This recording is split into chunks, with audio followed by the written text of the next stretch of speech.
Creative arts and infotainment YouTube च्यानलमा स्वागत छ। यस युट्युब च्यानललाई सब्स्क्राइब गरी बेल आइकन थिच्नुहोस् र प्राप्त गर्नुहोस् साहित्य, सङ्गीत, मनोरञ्जन, सूचना जानकारी तथा एप्लिकेसन ट्युटोरियलहरू। धन्यवाद धन्यवाद धन्यवाद।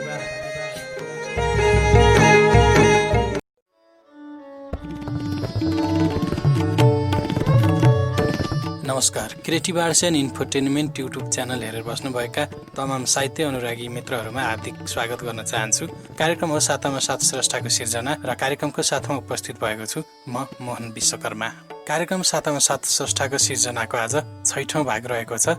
यो कार्यक्रम creative arts and infotainment YouTube च्यानलमा हरेक सोमबार आउने गर्दछ। यस कार्यक्रममा सात स्रष्टाको सिर्जनाहरू वाचन हुने गर्दछ। तसर्थ तपाईहरूले पनि यस कार्यक्रममा आफ्ना सिर्जनाहरू पठाएर सहभागिता जनाउन सक्नुहुनेछ। त्यसका लागि हामीले डिस्क्रिप्सनमा उल्लेख गरेका सम्पर्क माध्यमहरूमा प्रेषित गर्न सक्नुहुनेछ। आगामी सोमबारको कार्यक्रमका लागि कुन विधा प्रस्तुत हुन्छ भन्ने बारेको जानकारीका लागि भने कार्यक्रमलाई अन्तिमसम्म सुन्नुहोला। हामीले यस कार्यक्रमको प्रत्येक भागमा फरक किसिमले प्रस्तुत भइरहेकामा आज भने गजल विधा वाचन हुनेछन्। विभिन्न सात स्रष्टाहरूले कार्यक्रमलाई माया गर्दै आफ्ना सिर्जनाहरू प्रेषण गर्नुभएको छ। अबलाई लागौं गजलहरू वाचनतर्फ नै। सुरुमा मेरो हातमा परेको छ भानु नगरपालिका 7 तनहुकी गजल सर्जक प्रतीक्षा श्रेष्ठको गजल। अहिलेलाई उहाँकै गजल वाचन गरौँ। सडक बालबालिकालाई बाँच्ने आधार देऊ सरकार, सडक बालबालिकालाई बाँच्ने आधार देऊ सरकार, आम जनतालाई बराबर सुनौलो संसार देऊ सरकार, बाढी पहिरोमा परेर आफन्त परिवार गुमाएकालाई, बाढी पहिरोमा परेर आफन्त परिवार गुमाएकालाई घाँस बाँस कपास र ओत लाग्ने घरबार देऊ सरकार, आम जनतालाई बराबर सुनौलो संसार देऊ सरकार। प्रदेशमा युवा युवती कतिन्जेल रगत पसिना बगाउने, प्रदेशमा युवा युवती कतिन्जेल रगत पसिना बगाउने, स्वदेशको उद्योग कल कारखानामा रोजगार देऊ सरकार, आम जनतालाई बराबर सुनौलो संसार देऊ सरकार। किसानको गुनासो नसुन्ने सत्तामा बसेका राजनेताहरू, किसानको गुनासो नसुन्ने सत्तामा बसेका राजनेताहरू, बिउ बिजन समयमै सुपथ मूल्य बजार देऊ सरकार, आम जनतालाई बराबर सुनौलो संसार देऊ सरकार।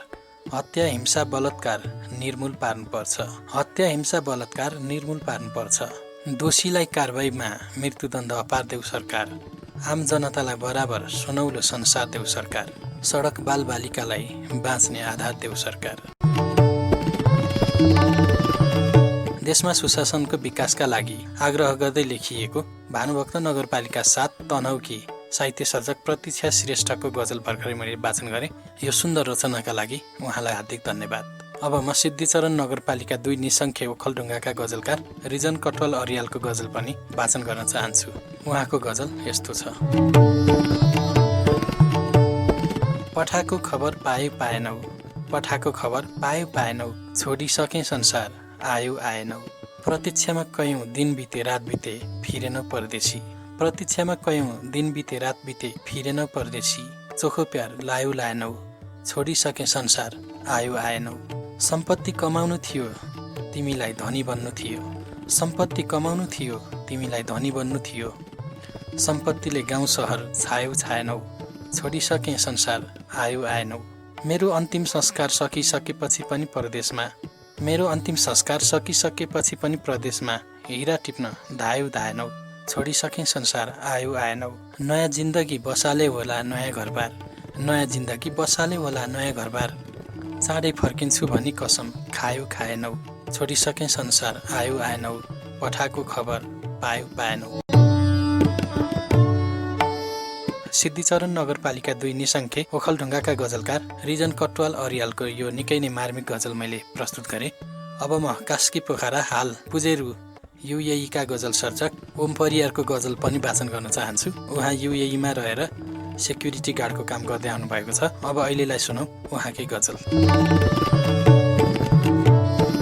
टोपीको दुरुपयोग बनाएको जस्तो लाग्न थाल्यो, टोपीको दुरुपयोग बनाएको जस्तो लाग्न थाल्यो, मानिसबाट विवेक हराएको जस्तो लाग्न थाल्यो। महिलाले हलो जोत्न हुन्न भन्ने गर्थे बुढापाका, महिलाले हलो जोत्न हुन्न भन्ने गर्थे बुढापाका, नयाँ चलन चल्ती चलाएको जस्तो लाग्न थाल्यो, मानिसबाट विवेक हराएको जस्तो लाग्न थाल्यो। अधिकार चाहिन्छ सबैलाई मनपरी हुँदैछ यहाँ, अधिकार चाहिन्छ सबैलाई मनपरी हुँदैछ यहाँ, दुर्घटना घटेपछि फसाएको जस्तो लाग्न थाल्यो, मानिसबाट विवेक हराएको जस्तो लाग्न थाल्यो। सम्बन्ध विच्छेद गरेको खुसी टोपी र मजेत्रो सरी, सम्बन्ध विच्छेद गरेको खुसी टोपी र मजेत्रो सरी, सामाजिक सञ्जाल तताएको जस्तो लाग्न थाल्यो, मानिसबाट विवेक हराएको जस्तो लाग्न थाल्यो। हाँसोको पात्र बनाउन सक्ने फेसबुक मेरो ठम्याई, हाँसोको पात्र बनाउन सक्ने फेसबुक मेरो ठम्याई, जिउँदै टुहुरा डाँडा कटाएको जस्तो लाग्न थाल्यो, मानिसबाट विवेक हराएको जस्तो लाग्न थाल्यो, टोपीको दुरुपयोग बनाएको जस्तो लाग्न थाल्यो। कास्की पोखरा घर भई हाल युएमा रहनुभएका गजल सर्जक ओम परियारको समाजमा विद्यमान विकृति विसङ्गतिलाई उजागर गर्ने गजल भर्खरै तपाईँहरू समक्ष मैले वाचन गरेँ। अबको क्रममा म फेरि अर्को गजल वाचन गर्न चाहन्छु र यो गजल रहेको छ मधुमल्ला एक मोरङ, हाल भारतमा रहनुभएका गजल सर्जक मिलन शिशिर विमर्शको। उहाँ गजलमा यसरी अघि बढ्नुहुन्छ। आयो खुसी 2 दिन सबै रहर बोकेर गयो, आयो खुसी 2 दिन सबै रहर बोकेर गयो, सानो थियो खुसीको घर बोकेर गयो। म टाढा बस्न चाहन्थे दुश्मनदेखि सधैँ, म टाढा बस्न चाहन्थे दुश्मनदेखि सधैँ, खोइ कसले मेरो दुःखको खबर बोकेर गयो, सानो थियो खुसीको घर बोकेर गयो। यति अहङ्कारी भयो मेरो छोरो पनि बा आमा आश्रम छोडी, यति अहङ्कारी भयो मेरो छोरो पनि बा आमा आश्रम छोडी, घरमा पुज्न भनी उसले पत्थर बोकेर गयो, सानो थियो खुसीको घर बोकेर गयो। बढ्दै गएको छ अरे मेरो खाँदै नखाएको ऋण आज, बढ्दै गएको छ अरे मेरो खाँदै नखाएको ऋण आज, आयो साहु लाखेको भौचर बोकेर गयो, सानो थियो खुसीको घर बोकेर गयो। खोइ किन आएकी थियौ तिमी कस्तो मलाई प्रश्न गर्न, खोइ किन आएकी थियौ तिमी कस्तो मलाई प्रश्न गर्न, दिन सकिन केही जवाब कस्तो उत्तर बोकेर गयो, सानो थियो खुसीको घर बोकेर गयो, आयो खुसी 2 दिन सबै रहर बोकेर गयो। मधुमल्ला एक मोरङ, हाल भारतका गजल सर्जक मिलन शिशिर विमर्शको गजल मैले वाचन गरेर सुनाएँ। यो निकै नै मर्मस्पर्शी गजलका लागि मिलन शिशिर विमर्शलाई हार्दिक धन्यवाद।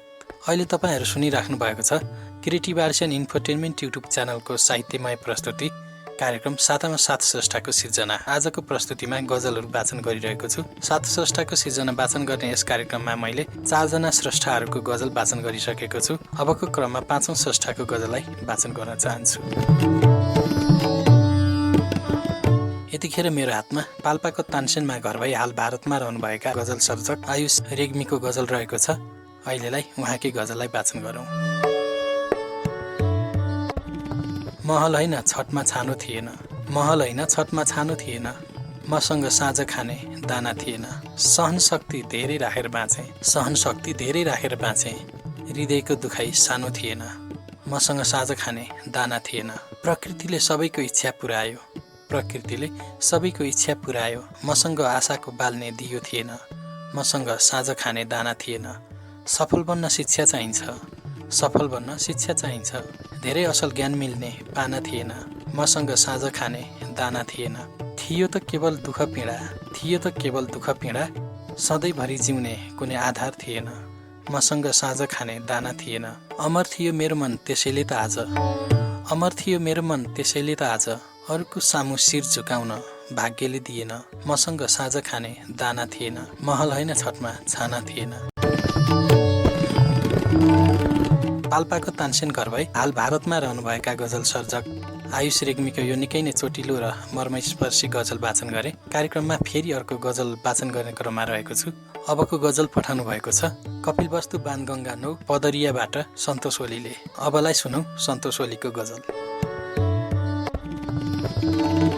डुबिसके यो देश अब मुहार फेर्न पर्छ साथी, डुबिसके यो देश अब मुहार फेर्नु पर्छ साथी, हत्या हिंसा बढ्दै गयो दोषी घेर्न पर्छ साथी, आफ्नै बाबु दाजुभाइको छैन रत्तिभर यहाँ, आफ्नै बाबु दाजुभाइको छैन रत्तिभर यहाँ, दुष्ट पिचासहरूलाई कानुनले बेर्नु पर्छ साथी, हत्या हिंसा बढ्दै गयो दोषी घेर्न पर्छ साथी, मानवता हराएका मानवरूपी दानवहरूलाई, मानवता हराएका मानवरूपी दानवहरूलाई कोरिसलाई जलाई चिता हेर्न पर्छ साथी, हत्या हिंसा बढ्दै गयो दोषी घेर्न पर्छ साथी, उठ्नुस् कम्मर कसी एकताको बन्धन बाँधौँ, उठ्नुस् कम्मर कसी एकताको बन्धन बाँधौँ, देश अन्धकार बनाउनेले अब टेर्न पर्छ साथी, हत्या हिंसा बढ्दै गयो दोषी घेर्न पर्छ साथी, गोर्खाली शिर उच्च बनाई शान्तिको फूल रोपौँ, गोर्खाली शिर उच्च बनाई शान्तिको फूल रोपौँ, क्रान्तिकारी देशद्रोहीले अब छेर्न पर्छ साथी, हत्या हिंसा बढ्दै गयो दोषी घेर्न पर्छ साथी, डुबिसके यो देश मुहार अब फेर्न पर्छ साथी। कपिलवस्तुको पदरियाबाट पठाउनु भएको सन्तोष ओलीको यो देश बनाउनका लागि आग्रह गरिएर लेखिएको गजलको वाचन सँगसँगै अब भने म कार्यक्रमको 7औं तथा अन्तिम गजल वाचन गर्नतर्फ लाग्न चाहन्छु। अबको गजल रहेको छ झापा गाउँपालिका 2 झापाकी गजल सर्जक समीक्षा अधिकारीको। उहाँ आफ्नो गजल मार्फत यसो भन्नुहुन्छ। कस्तो जुनी पाए मृत्यु नै शिरमा छ जिन्दगी, कस्तो जुनी पाए मृत्यु नै शिरमा छ जिन्दगी, अनौठो खेल भयो खोली तिरमा छ जिन्दगी, यात्रा सबै विलीन भए छैन कुनै गन्तव्य, यात्रा सबै विलीन भए छैन कुनै गन्तव्य, सोचे भन्दा फरक पाए झिरमा छ जिन्दगी, अनौठो खेल भयो खोली तिरमा छ जिन्दगी, भगवान साँची राखी मागेको थिएँ तिमीलाई, भगवान साँची राखी मागेको थिएँ तिमीलाई, तिमीले नै छोडी गयौ पिरमा छ जिन्दगी, अनौठो खेल भयो खोली तिरमा छ जिन्दगी, फूल बनी फुलेउ सानो सधैँ तिमी पहरामा, फूल बनी फुलेउ सानो सधैँ तिमी पहरामा, टिप्न गाह्रो भयो मलाई भिरमा छ जिन्दगी, अनौठो खेल भयो खोली तिरमा छ जिन्दगी, रोकिँदैछन् चालेका पाइलाहरू एकाएक किन आज, रोकिँदैछन् चालेका पाइलाहरू एकाएक किन आज, निशब्द हुँदा स्थिरमा छ जिन्दगी, अनौठो खेल भयो खोली तिरमा छ जिन्दगी, कस्तो जुनी पाए मृत्यु नै शिरमा छ जिन्दगी। कार्यक्रमको अन्तिममा झापा गाउँपालिका 2 झापाकी सर्जक समीक्षा अधिकारीको गजल वाचन गरे। अबलाई भने म कार्यक्रमको अन्तिम चरणमा आइपुगेको छु।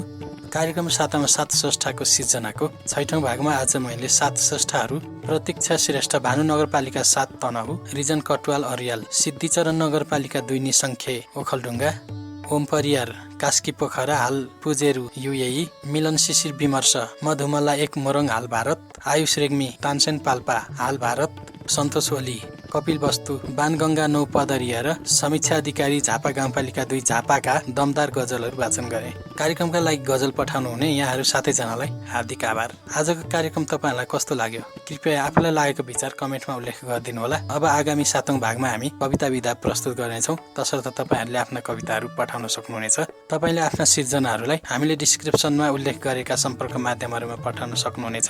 त्यसै गरी तपाईँको सहजताका लागि अहिले पनि हाम्रो इमेल आइडी टिप्न सक्नुहुनेछ। तपाईँहरूको सिर्जना पठाउनका लागि हाम्रो इमेल आइडी mohanbahadurBK9@gmail.com mohanbahadurBK9@gmail.com। हस्त आजको कार्यक्रमका लागि गजल पठाइदिनु हुने सम्पूर्ण सर्जकहरूलाई हार्दिक आभार प्रकट गर्दै म मोहन विश्वकर्मा यस कार्यक्रमबाट बिदा हुन चाहन्छु। Creative arts and infotainment YouTube channel हेर्दै गर्नुहोला। नमस्ते।